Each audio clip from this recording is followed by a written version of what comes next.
All right, time now for a special edition of News from the Left. First up, Joy Reid keeps talking. Take a look. Musk promised that hate speech would be max deboosted, except, according to the Center for Countering Digital Hate, that has not happened. High-profile, high-reach tweeters who just so happen to share conservative political perspectives have had wide leeway to promote hatred toward LGBTQ plus people. Like what? Notice she didn't show any examples there. Two factors here. One, in order to obtain the talking point that they have all this hate speech, they had to redefine. Okay, these organizations had a fluid definition of what exactly hate speech is. The FBI does this with crime statistics too, depending on the administration. But the second part is they associate unverified randos saying something really ridiculous with mainstream Republicans that don't. Of course, making that correlation with no examples. Joining me now, the Common Sense Cowboy commentator, Patrick Dorinson. How we doing, boss?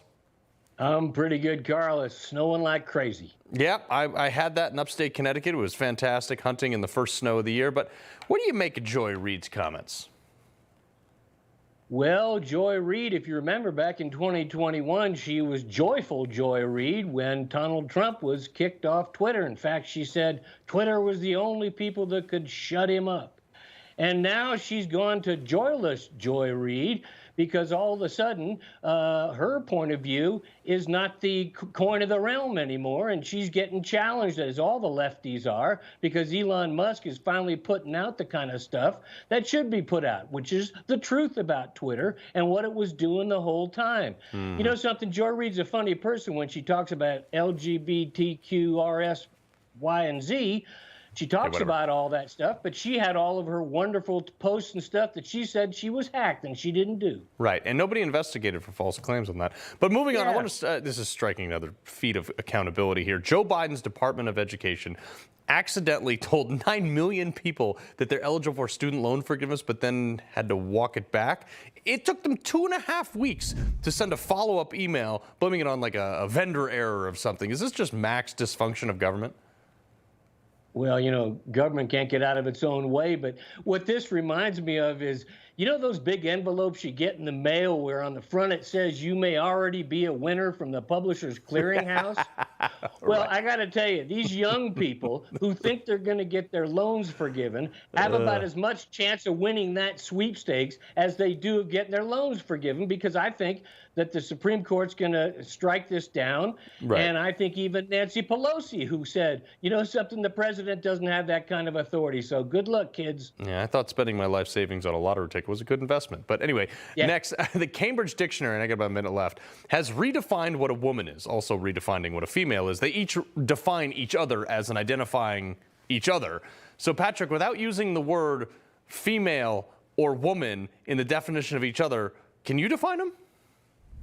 Yeah, I can do it. It's pretty simple. You know, the Cambridge people have fallen in the same trap every other used to be respected institution did. All of a sudden, they're become woke and they want to participate in this cultural madness. Here's the deal. No hormone shots, no amount of surgeries, and no pronouns can change a man into a woman or vice versa. Right. And if there are any sane adults at the Cambridge Dictionary place, they tell the brats that are running this world nowadays, it seems, sorry, we're not caving into your stuff. Have a nice day. A man is a man, and a woman is a woman. And are you taking applications for Patrick Dorinson's man camp? So, real quick, I got less than a minute left. Washington Post announced layoffs during an all-employee town hall, and the employees were not so happy. Look at this real quick. Brad, you talked about positions getting eliminated. What are you going to do to protect people's jobs? Are they going to be treated like the magazine staffers were?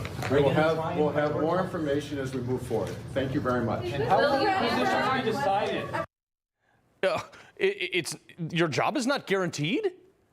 Yeah, you know what this is, Carl? This is me playing the smallest violin in the world for these poor kids. Look, guess what? Life is tough. It's even tougher when you're stupid, and they think they're going to have their jobs forever. I can remember the last couple of recessions where that's not the case, so good luck again, kids. Yeah. You wanted to keep your jobs? Do better at writing, and that's coming from me. Patrick Dorinson, we appreciate you being here, sir. You bet, buddy.